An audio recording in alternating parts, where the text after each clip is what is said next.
दोस्तों नमस्कार, स्वागत है आपका रियल स्टडी एजुकेशन प्लेटफॉर्म पर। आशा है कि आप सभी ठीक होंगे, स्वस्थ होंगे और आपकी पढ़ाई भी रेगुलर चल रही होगी। दोस्तों आज की जो शिक्षा मनोविज्ञान की टेस्ट सीरीज़ हैं जो हमारी रेगुलर चल रही है, 22 नंबर की टेस्ट सीरीज़ हैं और अब तक 21 टेस्ट सीरीज़ हमारी हो चुकी हैं। अगर आपने नहीं देखी है तो आप प्ले लिस्ट में जाकर ज़रूर देखें, लिंक आपको डिस्क्रिप्शन में मिल जाएगा। दोस्तों जो हमारा टॉपिक चल रहा था अभिप्रेरणा, मोटिवेशन का पार्ट 5वां है। आज 4 पार्ट मोटिवेशन के हो चुके हैं। ये जो टेस्ट सीरीज़ है वो हमारी टॉपिक वाइज टेस्ट सीरीज़ रहेगी दोस्तों, और इसके अंदर जो पीछे के एग्जाम्स में पूछे गए हैं और आगे आने की संभावना है, जो मोस्ट इम्पोर्टेंट क्वेश्चन हैं, लगभग सारे कवर किए जा रहे हैं। दोस्तों ये जो टेस्ट सीरीज़ हैं शिक्षा मनोविज्ञान की, जहाँ जहाँ शिक्षा मनोविज्ञान सब्जेक्ट लगता है, कोई भी टेट एग्ज़ाम हो, किसी भी राज्य का टेट एग्ज़ाम हो, या फिर दिल्ली के अंदर जो अभी वैकेंसी चल रही है DSSS उसका हो, कोई भी एग्ज़ाम हो जिसके अंदर शिक्षा मनोविज्ञान आती हैं, तो उसमें ये आपके उपयोगी है दोस्तों। ठीक है, स्टार्ट करते हैं दोस्तों आज की टेस्ट सीरीज़। आज की टेस्ट सीरीज़ का पहला क्वेश्चन है वो है अभिप्रेरणा अर्थात मोटिवेशन है। अभिप्रेरणा क्या होता है, किस प्रकार की होती हैं? ऑप्शन ए जन्मजात, बी अर्जित, सी दोनों और डी दोनों ही नहीं। किस प्रकार की होती है दोस्तों? ऑप्शन में आपके पास 4 ऑप्शन हैं। अभिप्रेरणा है, तो अभिप्रेरणा किस प्रकार की होती है दोस्तों? अभिप्रेरणा जन्मजात होती है दोस्तों। अभिप्रेरणा एक प्रकार से जन्मजात होती है, यानी कोई भी बच्चा है उसको क्या है, किसी कार्य को सीखने के लिए अभिप्रेरणा मिलती है दूसरों से, यानी कोई दूसरा व्यक्ति कार्य कर रहा है तो उसको देखकर क्या है वो क्या है कार्य करता है। यानी उसको हम सबसे पहले सिखाते तो नहीं है, जैसे जैसे हम करते हैं वैसे वैसे वो करता जाता है, यानी उसको जन्मजाति क्या है अभिप्रेरणा होती है उसके अंदर। ठीक है दोस्तों, नेक्स्ट क्वेश्चन, अभिप्रेरणा के स्तर हैं। तो अभिप्रेरणा के कितने स्तर हैं दोस्तों? तो अभिप्रेरणा के स्तर की बात करें तो 3 स्तर हैं दोस्तों। अभिप्रेरणा के 3 स्तर हैं। ठीक है, नेक्स्ट, निम्न में से सही है। निम्न में से सही है, ये फॉर्मूला पूछा गया है दोस्तों, बार बार रिपीट होता है ये फॉर्मूला। ये फॉर्मूला है दोस्तों, वो है आपका प्रेरक का। ठीक है, प्रेरक का फॉर्मूला है, प्रेरक अर्थात मोटिव। ठीक है, मोटिव, M फॉर मोटिव होता है।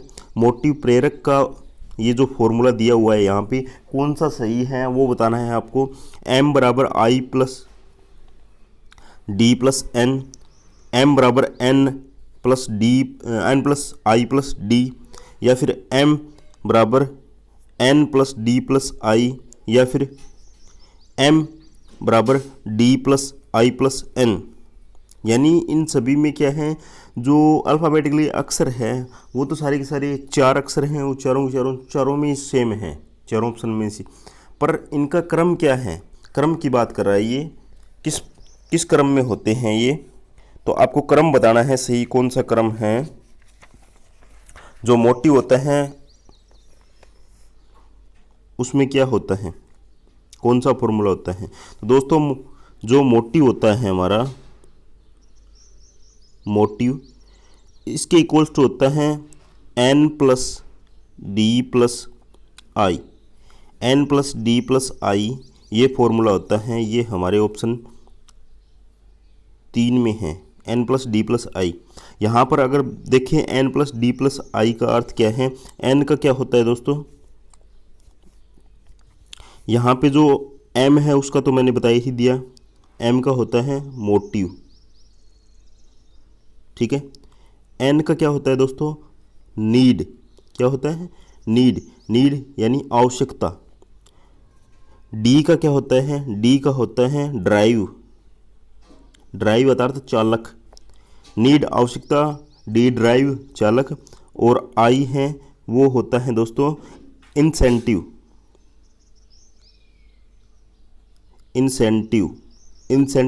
अर्थात इसका अर्थ होता है प्रोत्साहन। नीड, N फॉर नीड आवश्यकता, D फॉर ड्राइव चालक, I फॉर इंसेंटिव प्रोत्साहन। यानी प्रेरक, मोटिव अर्थात प्रेरक बराबर होता है आवश्यकता प्लस ड्राइव यानी आवश्यकता प्लस चालक प्लस प्रोत्साहन। ठीक है दोस्तों। नेक्स्ट क्वेश्चन, अभिप्रेरणा शब्द की उत्पत्ति लैटिन भाषा के किस शब्द से हुई है? ये क्वेश्चन, एक क्वेश्चन और आएगा आगे। अभिप्रेरणा शब्द है किस भाषा का है वो भी पूछा गया है, ये भी पूछा गया है। तो अभिप्रेरणा शब्द की उत्पत्ति लैटिन भाषा की किस शब्द से हुई है? अभिप्रेरणा की उत्पत्ति पूछ रहा है, अभिप्रेरणा की, तो आपको पता होगा अभिप्रेरणा की उत्पत्ति है वो मोटम शब्द से हुई है। ठीक है, मोटम शब्द से हुई है दोस्तों अभिप्रेरणा शब्द की उत्पत्ति। ठीक है, ये लैटिन भाषा का शब्द है, ध्यान रखना, थोड़ी से यहाँ पे गौर करना। ये लैटिन भाषा का शब्द है, आगे एक शब्द आएगा वो मैं बताऊंगा। ठीक है, नेक्स्ट है प्रेरक हैं। प्रेरक किस प्रकार के होते हैं दोस्तों? जन्मजात होते हैं, अर्जित होते हैं, दोनों होते हैं, दोनों ही नहीं। तो इसमें कौन सा ऑप्शन सही है? तो इसमें सही माने वैसे नॉर्मली तो क्या है, दोनों ही प्रकार से होते हैं, जन्मजात भी होता है और अर्जित भी होता है दोस्तों। ठीक है, प्रेरक दोनों ही प्रकार का होता है, जन्मजात और अर्जित। ये बताया है दोस्तों मेस्लो के अनुसार। ठीक है, ये जो हैं जन्मजात और अर्जित हैं प्रेरक, वो मेस्लो ने बताए हैं 2 प्रकार के, जबकि अन्य जो व्यक्ति भी आए हैं उन्होंने अलग अलग प्रकार से बताए हैं। एक आया था थॉमसन ने दोस्तों हैं 2 प्रकार के बताए हैं। कौन कौन से? एक तो स्वाभाविक और एक कृत्रिम। स्वाभाविक और कृत्रिम। एक था गेरेट आया था, उन्होंने 3 प्रकार के बताए थे। जो गेरेट था उन्होंने 3 प्रकार के बताए थे। कौन कौन से? एक तो जैविक, एक हैं मनोसामाजिक, जैविक मनोवैज्ञानिक, और एक सामाजिक। ये गेरेट ने बताए थे, सामाजिक। ठीक है, सबसे सर्वाधिक मान्यता है वो है मेस्लो ने बताए हैं 2 प्रकार के जन्मजात और अर्जित। ठीक है दोस्तों। नेक्स्ट, अभिप्रेरणा का अर्थ क्या है दोस्तों? बुद्धि है, लिंग है, जिज्ञासा है या ऊंचाई है? अभिप्रेरणा शब्द से क्या अर्थ लिया जाता है? तो इससे क्या होता है? अभिप्रेरणा से जिज्ञासा अर्थ निकलता है दोस्तों अभिप्रेरणा से। और वैसे इसका अर्थ लें तो इसको बोलते हैं टू मूव, चालन करना। ठीक है, गति करना, टू मूव अभिप्रेरणा का अर्थ है। यहाँ पे जिज्ञासा है, जिज्ञासा भी इसका अर्थ होता है। ठीक है, नेक्स्ट, अधिगम लर्निंग को प्रभावित करने वाला कारक है। लर्निंग को प्रभावित करने वाला कारक कौन सा है? समायोजन है, बुद्धि है, अभिप्रेरणा है या फिर व्यक्तित्व है? कौन सा है दोस्तों? तो अभिप्रेरणा को अधिगम को प्रभावित करने वाला एक ही कारक है दोस्तों, वो है अभिप्रेरणा। ठीक है, अभिप्रेरणा सर्वाधिक प्रभावित करता है अधिगम को। जिस प्रकार की उसको प्रेरणा मिलती है बालक को, वो अधिगम उतना ही अधिक तीव्र कर पाता है दोस्तों। नेक्स्ट, अधिगम का चालक है। तो अधिगम के बारे में कुछ भी पूछ ले और ऑप्शन में अभिप्रेरणा दिया है तो आंख बंद के आप अभिप्रेरणा कर सकते हो दोस्तों। समायोजन है, बुद्धि है, अभिप्रेरणा है, व्यक्तित्व है। तो इसका अर्थ आप मैंने बता ही दिया है, अभिप्रेरणा होगा दोस्तों। अधिगम का चालक अभिप्रेरणा है।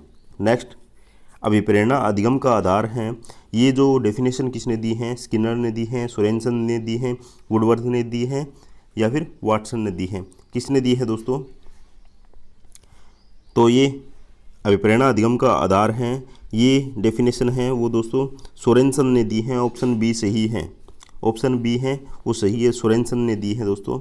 नेक्स्ट क्वेश्चन, अभिप्रेरणा अधिगम का सर्वोत्कृष्ट राजमार्ग है। ये क्वेश्चन बार बार रिपीट होता है दोस्तों, हर एग्जाम में पूछा जा रहा है। अभिप्रेरणा अधिगम का सर्वोत्कृष्ट राजमार्ग है, किसका कथन है?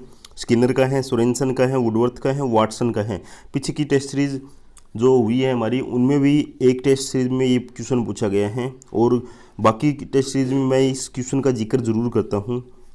ठीक है, तो ये अभिप्रेरणा अधिगम का सर्वोत्कृष्ट राजमार्ग है दोस्तों, ये स्किनर ने कहा है। ऑप्शन ए सही है यहाँ पे। ठीक है, नेक्स्ट क्वेश्चन, अभिप्रेरणा किस भाषा का शब्द है? पीछे था अभिप्रेरणा की जो अभिप्रेरणा शब्द है उसकी उत्पत्ति किस भाषा से हुई है? वो हुई है लैटिन भाषा के मोटम शब्द से। जबकि यहाँ पे पूछ रहा है अभिप्रेरणा किस भाषा का शब्द है, ओनली अभिप्रेरणा पूछ रहा है, ओनली अभिप्रेरणा पूछ रहा है। अभिप्रेरणा का अर्थ है मोटिवेशन, अभिप्रेरणा अर्थात मोटिवेशन है तो आपको पता होगा मोटिवेशन किस भाषा का शब्द है, मोटिवेशन अंग्रेजी भाषा का शब्द है, जबकि अभिप्रेरणा है मोटिवेशन शब्द की उत्पत्ति, इसकी उत्पत्ति बोल रहे हैं वो लैटिन भाषा से हुई है। लैटिन भाषा के शब्द हैं मोटम से हुई है। मोटिवेशन शब्द की उत्पत्ति पूछ रहा है तो लैटिन भाषा के मोटम शब्द से हुई है, जबकि जो मोटिवेशन शब्द यानी अभिप्रेरणा शब्द हैं वो है अंग्रेजी भाषा का शब्द है। ठीक है दोस्तों, ये 2 क्वेश्चन है, अलग अलग ध्यान रखना। Question number 11 most important. ठीक है, नेक्स्ट क्वेश्चन, प्राथमिक प्रेरक हैं। प्राथमिक प्रेरक कौन सा होता है? ठीक है, जो जन्मजात होता है वही प्राथमिक प्रेरक होता है दोस्तों।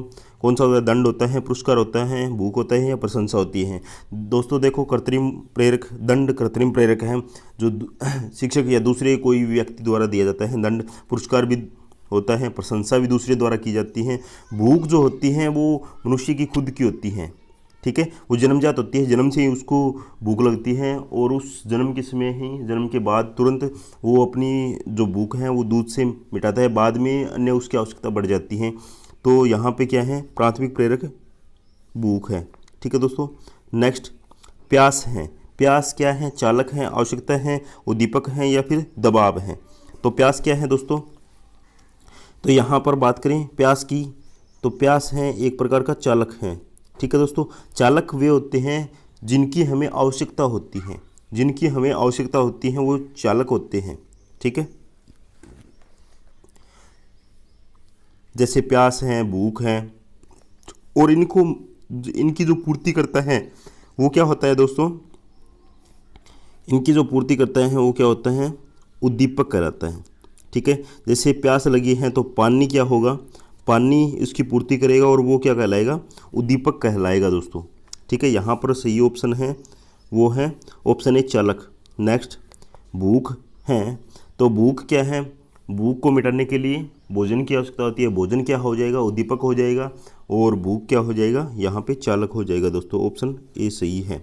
ठीक है, नेक्स्ट और अंतिम क्वेश्चन, उपलब्धि अभिप्रेरणा का सिद्धांत दिया है, किसने दिया है दोस्तों? Option A McDougall, B David McClelland, C David Mike, D है विलियम जेम्स। तो किसने दिया है दोस्तों? तो इसका सही आंसर है वो है ऑप्शन बी डेविड मैक्लीलैंड। ठीक है दोस्तों, ये थे आज के 15 क्वेश्चन। ठीक है, ये क्वेश्चन बार बार रिपीट हुए हैं। आशा है कि आपको ये क्वेश्चन समझ में आए हैं और आपने 12 क्वेश्चन कवर ज़रूर किए हैं। अगर कम किए हैं तो आपको तैयारी करने की ज़रूरत है। आप तैयारी ज़रूर करें, अपनी तैयारी को रेगुलर रखें। रेगुलरिटी ज़रूरी है दोस्तों। अगर रेगुलर नहीं कर रहे हो तो कोई फ़ायदा नहीं है। रेगुलरिटी रहेगी तभी फ़ायदा होगा दोस्तों। एक दिन पढ़ लिया, 2 दिन छोड़ दिया, कोई फ़ायदा नहीं है दोस्तों, कोई फ़ायदा नहीं होगा। ठीक है, बाद में क्या होगा? हम डीमोटिवेशन होंगे, क्योंकि 2 दिन बीच में गैप होता है तो वो क्या है, बंदा पढ़ने में उसकी रुचि नहीं रहती है, जिससे क्या है बंदा डीमोटिवेट होता है और कोई फ़ायदा नहीं होता है दोस्तों। ठीक है दोस्तों, ये थे आज के टॉप 15 क्वेश्चन। अगर आपको ये टेस्ट सीरीज पसंद आई है तो चैनल को सब्सक्राइब जरूर करें और पास वाला बेल आइकन ज़रूर दबाएं, अपने दोस्तों में शेयर ज़रूर करें। ठीक है दोस्तों, मिलते हैं नई टेस्ट सीरीज़ के साथ। जय हिंद, जय भारत।